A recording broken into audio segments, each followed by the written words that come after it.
So hi guys, so in today's video we would be looking at leaky ReLU function. In the previous video we looked at ReLU function, advantages, disadvantages of ReLU function, and you must be knowing that ReLU function had one major disadvantage, that was of negative case. So if you don't know about ReLU function, I would recommend you to go and watch that video, because without that video, because that is the prerequisite for this video, you won't be able to get what we are going to talk in this video. So the first thing I'm going to do is do the runtime of this notebook. I would simply set it to TPU, because we are not doing any heavy program and we don't need GPU for that. So let's talk about leaky ReLU functions. So in order to fix the dead ReLU problem, that was whenever a negative function is passed into ReLU function, it becomes dead. So people propose to set the first half of ReLU as 0.0x 0.01x instead of 0. Till now, if anything negative was passed, it was set as 0. So another intuitive idea is a parameter based method called parametric ReLU. So the parametric ReLU was fx is equals to max is equals to alpha x comma x, which alpha can be learned from the back propagation. So in theory, leaky ReLU has all advantages of ReLU plus no dead ReLU, but in actual operation, it has not fully proved that leaky ReLU is always better than ReLU. So you can we would look at some of the examples through which you would get the idea that what basically I'm talking about. So in this video, we are only going to look at leaky ReLU. Not we are not going to look at pre-ReLU. So let's look at it. So here is the graph of the derivative functions. So you can see the range is as usual, from minus infinity to infinity. I've already written that above, same as ReLU. Obviously how things can that much change. And the orange line which depicts leaky ReLU shows the graph going, and similarly the function for derivative goes up. So let's look at the formula. So the formula for this is different than ReLU. Obviously in ReLU things were like this, that you have to take max of 0 and x. If the function is greater than 0, then it's totally fine, take that function itself. But if the function is less than or equals to 0, you need to take the number 0 as the answer. But here things changed. If x is greater than 0, you take x same as it is. But if x is less than 0, you are going to take 0.01x, and that is where things change. Now let's look at it. I would simply run this matplotlib and numpy. We always need these libraries. I would first define the ReLU function. So it has been defined as following, that max of 0.05 value, and we are going to point it out like this. I would simply run this, and same thing happened. We just implement the formula. And now let's take three numbers. Let that be minus 10, 100, and y data and dy data. That is going to be the derivative and main.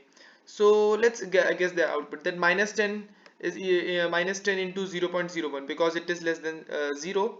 So I guess it would become minus 0.1, and 10 would become 10, and 100 would remain 100. And I would simply plot the graph, and as you can see, minus 10 is here, and the blue one is the leaky ReLU, and the orange one is the derivative of leaky ReLU. And as you can see, as I already told you, things work similarly. 0 is on 0, minus 10 is at minus 0.1, as we talked about it, and 10 is already at 10.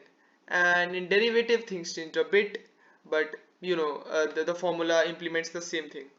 Now so the formula works like this. If you I would repeat it once again, that if x is less than 0, we would not simply return the answer 0. That happened in ReLU. Things are quite different in leaky ReLU. We are going to return 0.01 multiplied by x, and everything is same. You can see even in the formula things are happening same.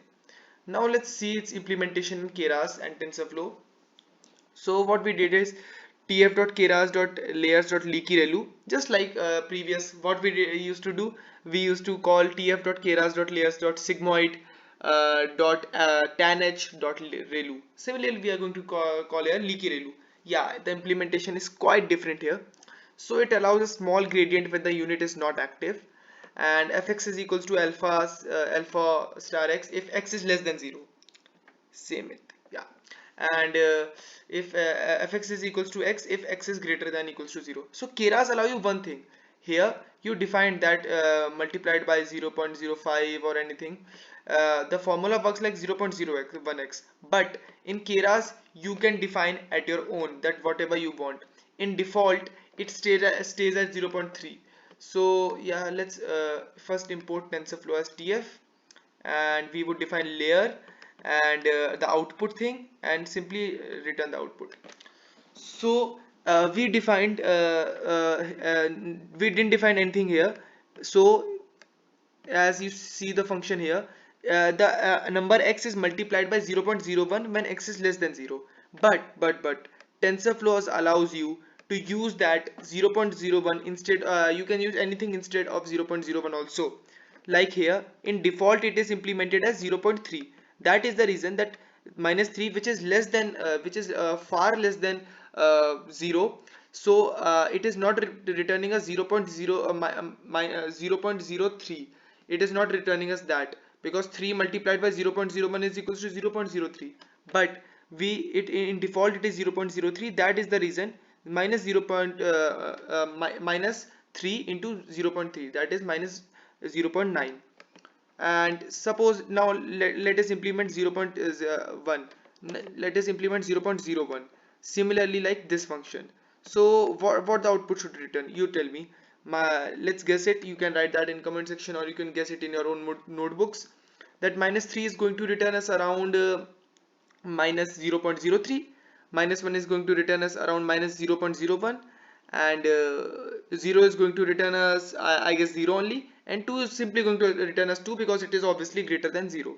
So we define the layer here, the output here, and the list here. I would simply run this and let's see what, yeah. So minus 0.03, minus 0.01, 0, 2, same as we decided. So guys, we have got the same answer which we thought of, so no problem here. So this is how things work in TensorFlow and Keras, and this was the formula. Just keep it that in mind.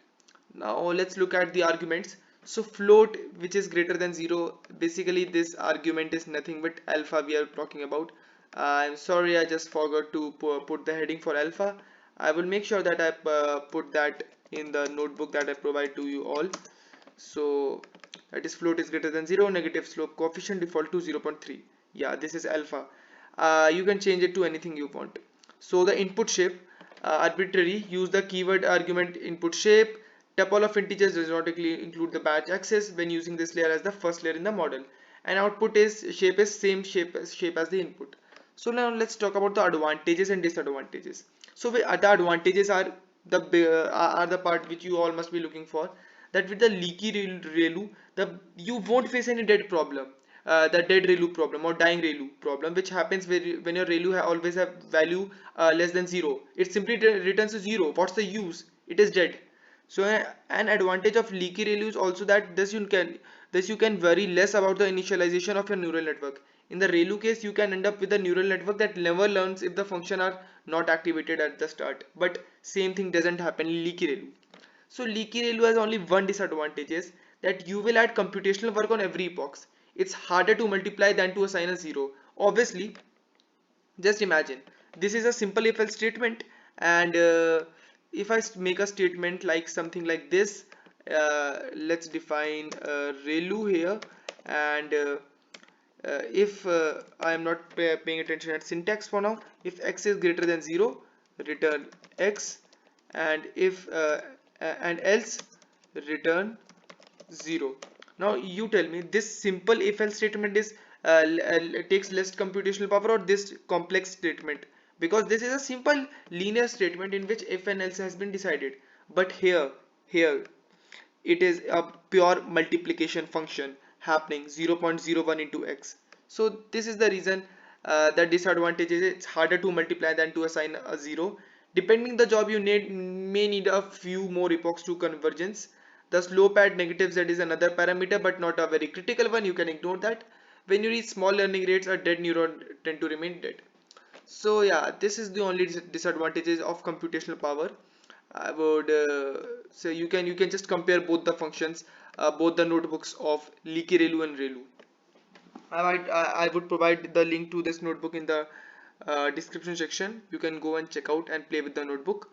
The next video is probably going to be after the Leaky Relu function is going to be, the next function is are going to be ELU, that is exponential linear units. So yeah, I would upload that as the next activation function. Hope you enjoyed the video. Thank you and have a nice day.